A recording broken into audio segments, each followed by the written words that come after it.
Welcome back to Illuminating the Unseen. Today we continue our series on Indigenous and Black people's experiences at the Old North Church during the British Colonial period. I am Jaimie Crumley, the Research Fellow at the Old North Foundation.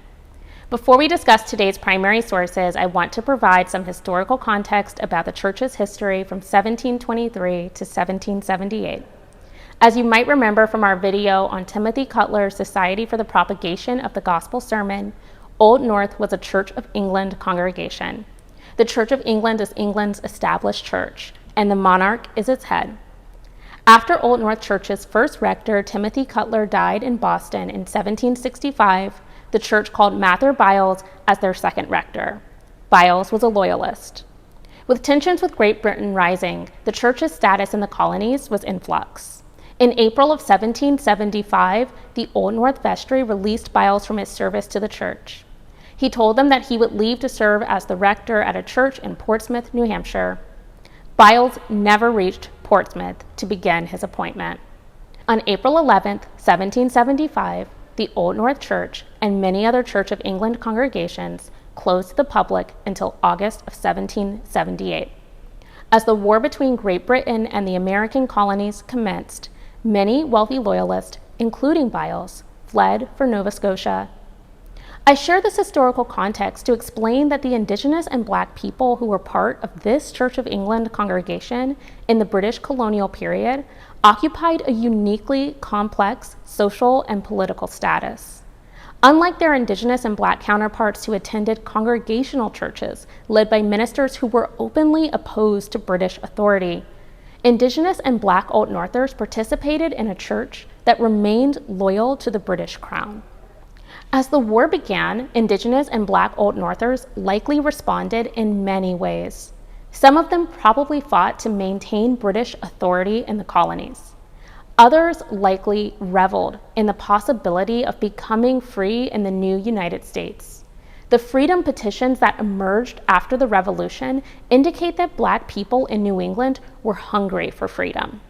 I will say more on Massachusetts freedom petitions in an upcoming video. However, most Indigenous and Black Old Northers were likely terrified throughout the British colonial era. They might have felt like pawns in the British and American imperial game.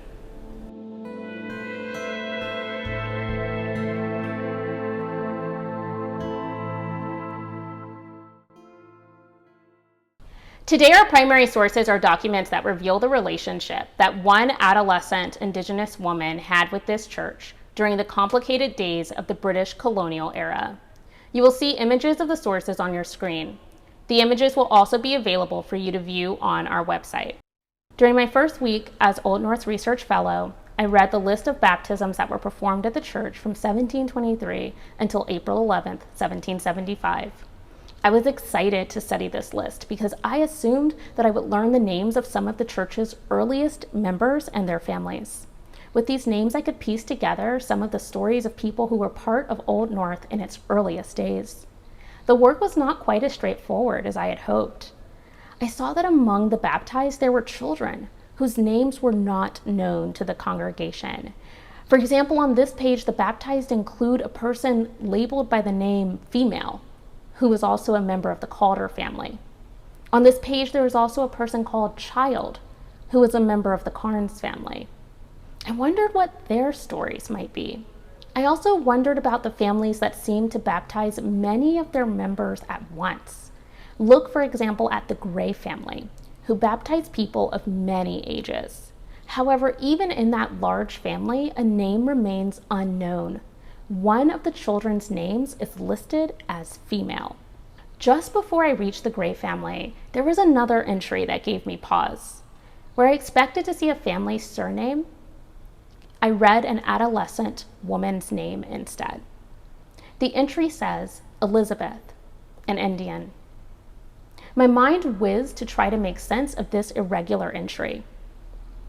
After I reviewed the index of baptisms from 1724 to 1775, I rushed to a different list to learn when each person was baptized.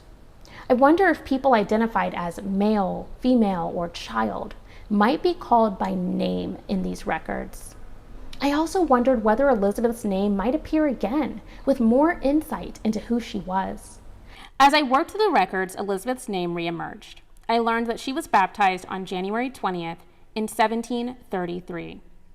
Again, I was frustrated. She was listed only by her first name.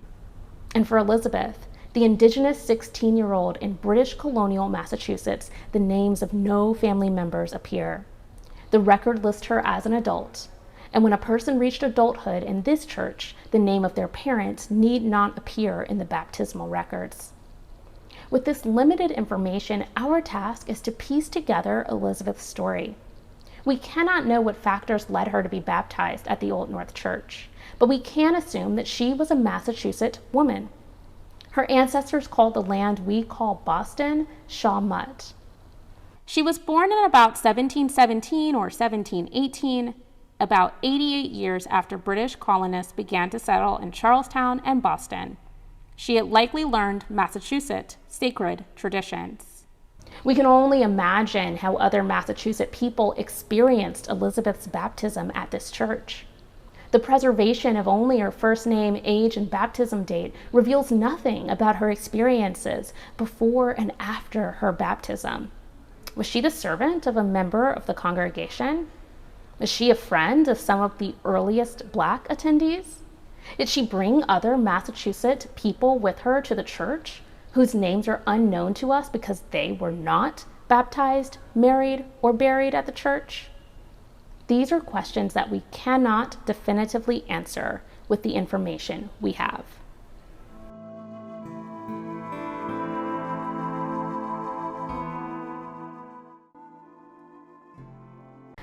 Elizabeth's appearance in the church records and that of another Indigenous woman named Jerusha Will reveal that Massachusetts women and their relations were connected to this church during the British colonial period. We do not have sufficient information to know whether they participated in the rituals of the Old North Church by force or by choice. Still, Elizabeth's baptism gestures towards several possibilities. Perhaps the church's early leadership earnestly invited Indigenous peoples to be part of this church and rejoiced in their presence. However, it is also possible that the church participated in forced conversions.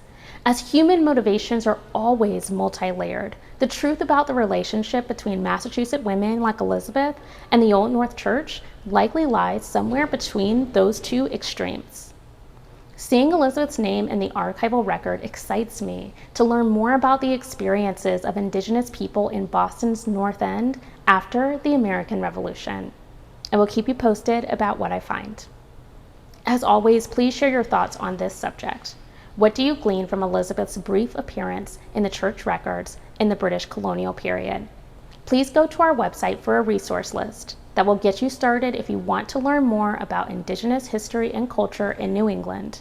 I'm happy to make additional recommendations for viewing, listening, and reading as we work collectively to ensure we do not replicate the ongoing harm done to Indigenous New Englanders by continuing to overlook their histories.